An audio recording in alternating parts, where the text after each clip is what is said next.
Just a couple things of note. So today's practice was more of a ramp up. They weren't in pads, coming off an off day. I thought the tempo was good. I mean, I think they did a good job of. We're not in pads, working with each other. We got to, again, some 2-minute situations at the end that can happen. Any questions about the schedule this week? We're pads tomorrow, which is Thursday. We're pads, of course, Friday with Green Bay. We've kind of mapped out. I've had a chance to visit with Matt a couple times now. We've got the practice plans laid out, and we'll be ready to go. Coach, after watching the film, what stood out about Bo to you? A few things. Look, his decision-making was good. I felt he was comfortable in the pocket. Thought his locations were good. The number one thing to do with quarterback is lead your team. And, we scored. There's 2 plays where I think he can set his feet, and he's kind of backing up a little. We can clean that up. But I like the production with his group while he was in there, and ultimately that's their job. The whole group as a whole, when I'm talking about the 3 of them, we didn't have any sacks. There were a lot of positives. Coach, you have a lot of healthy competition at receiver. You see a lot of these guys making plays. In your opinion, as you start to get toward the roster cut down, how do you evaluate, what separates the guys on the back end? Great question. Yesterday we spent a lot of time on personnel. Sometimes the nod is kicking game related. Sometimes the nod might be experience. There's a lot that goes into it. And I agree with your first statement. More than I can recall anywhere, the depth and competition at that position group. I think we potentially have guys that may end up playing for another team. And so.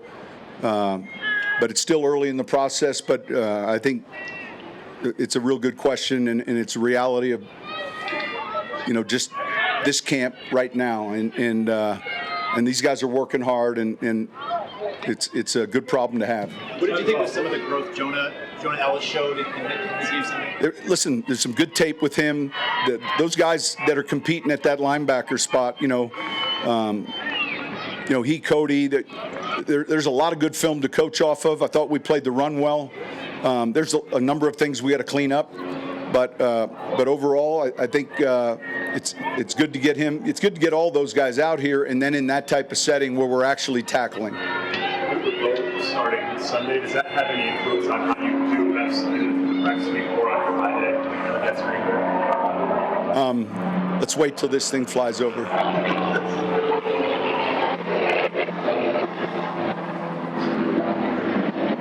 It kind of falls in line with what we've been doing all of camp. In other words, last week, Stiddy, took the week's worth of ones and then into the game, and kind of following that same process that we've done all the way up till now. And so, all 3 of these guys are going to get a ton of work this week and a lot of work against Green Bay. At times we may be with a certain group against a different group at Green Bay, but we can't control that, and I don't think Matt or I are really concerned with that, so I don't think there's a big change. How do you think Luke Wattenberg handled his first team reps at center? Good. He's playing well, and I would also say Alex is as well, and Alex took snaps at guard, so those guys got a lot of work. I'm encouraged with both of those players, and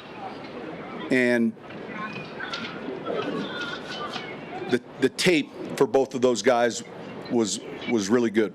You've talked a ton about the adjustment period that rookie wide receivers can take. How impressed have you been with Bailey in terms of how quickly he's been able to make himself a part of this offense? He's smart. He's a little older. I would say you don't necessarily feel a rookie, and I say that just respectfully. He's a little older than most in his class. I like his transition and his body control for someone who's 6'4". Now he's low cut, and that helps him. Leggy receivers have a little bit more challenge but he's a little bit more torso built, and that allows him to transition a little better. And so he put some good tape out there and continues to improve. Sean, any concern with the physicality, short turnaround Friday and Sunday, anything different? No, I think that's pretty normal. I think, with the Rams last year, we had a practice, then a day off. And the reason I say that is it's not just one group going. I mean, 90-some, 80-some players are getting reps in that practice.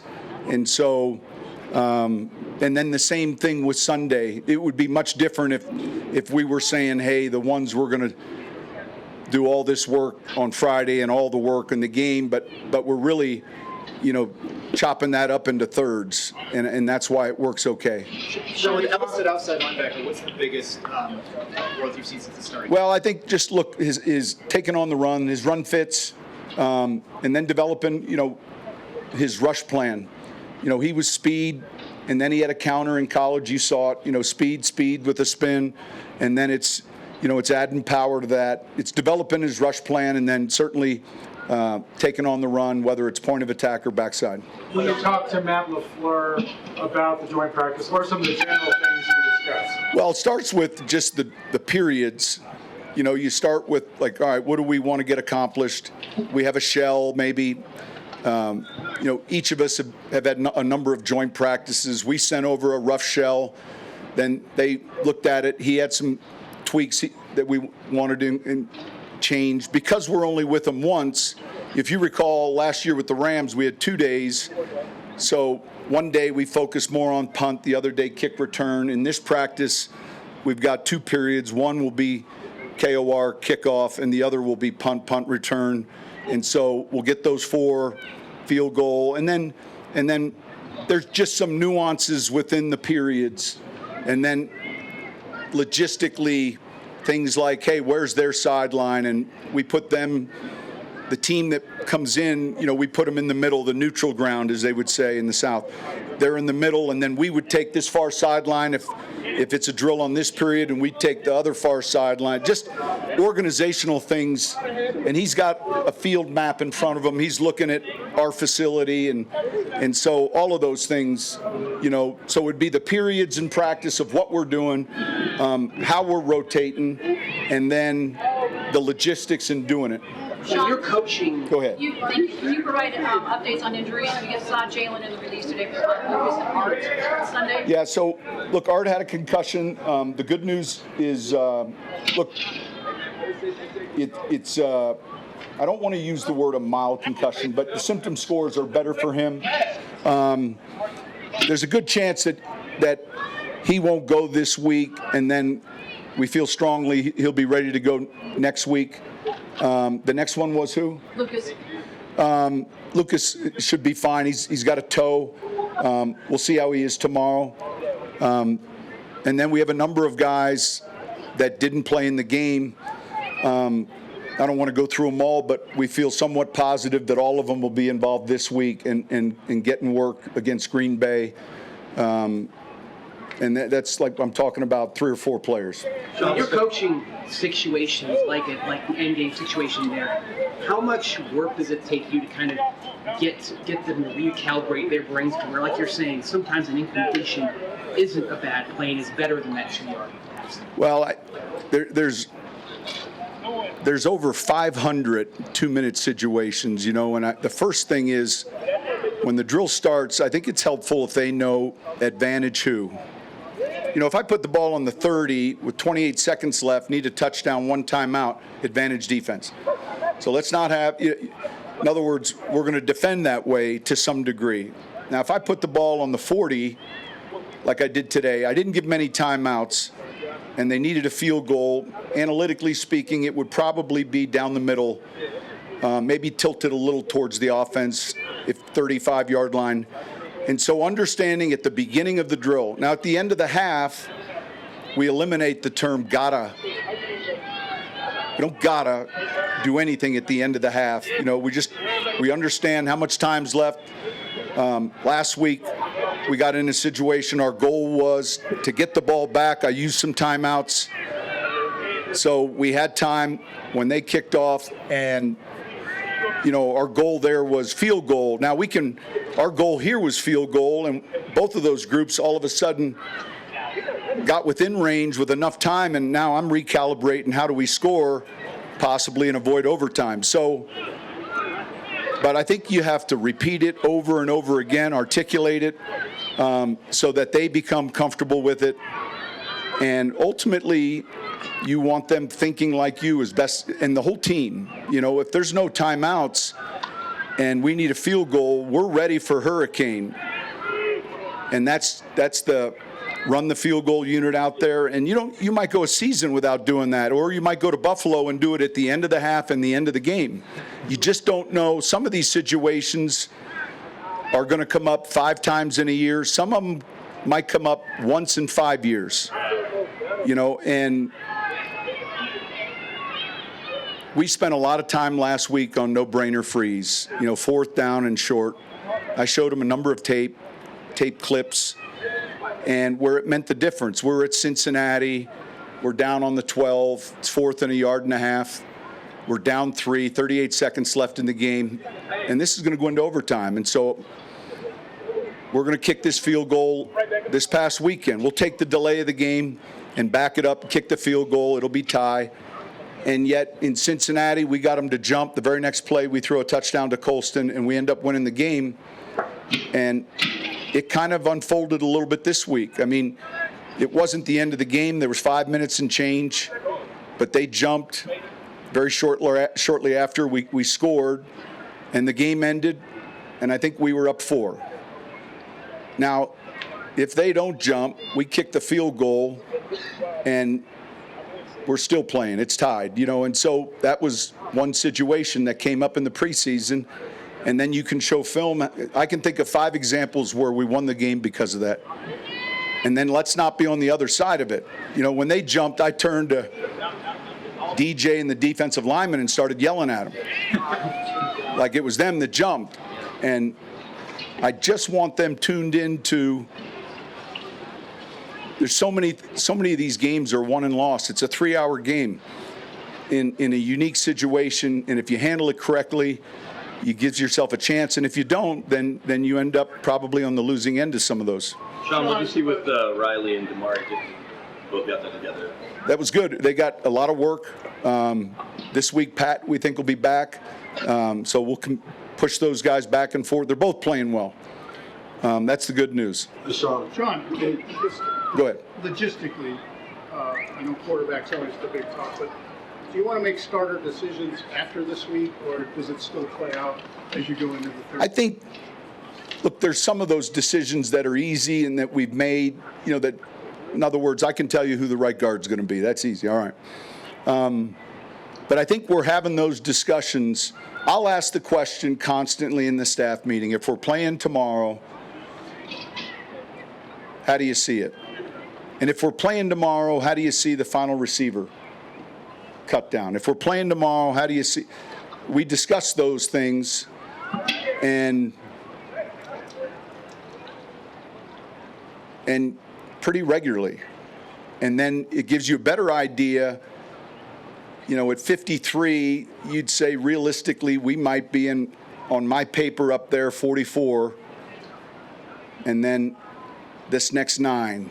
That's realistic at where we're at, and barring injury or things that can happen. So I think we're always talking about it, and then we're not afraid. Like there's certain players that, look, I know exactly what I'm getting. I've seen it.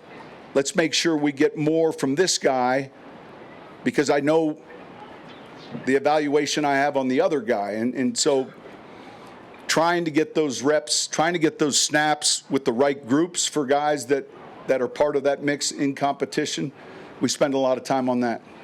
Did you mean Pat would play in the game this week? Or? Pat will play in the game this week. Sean, that's all right, isn't it? I just didn't know if he was playing at all. Over the course of the training camp, what growth have you seen from Riley Moss? I'd say the one thing he does exceptionally well, he phases with the receivers well, and so it's hard. You don't see him out of position, or he's longer than you think, and so The ball's contested if it's caught. You've earned it, you know. And so his length and his transition. At Iowa, they played a lot of quarters. His eyes were inside a lot. And there was a scheme. But you saw his hips and you saw his movement skills. And to see him now in some of the other defenses, maybe that you didn't have film on in college, I'd say his technique is good. He's long, and I'd say he's got really good instincts. If you oversplit with him, his leverage is going to be clean. If you undersplit, like there's some instinctual things that he does exceptionally well.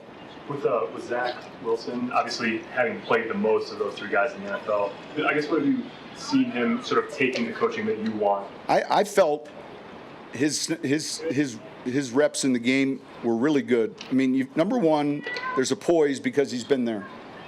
And then I felt like he was real comfortable. Again, we were in and out of the huddle.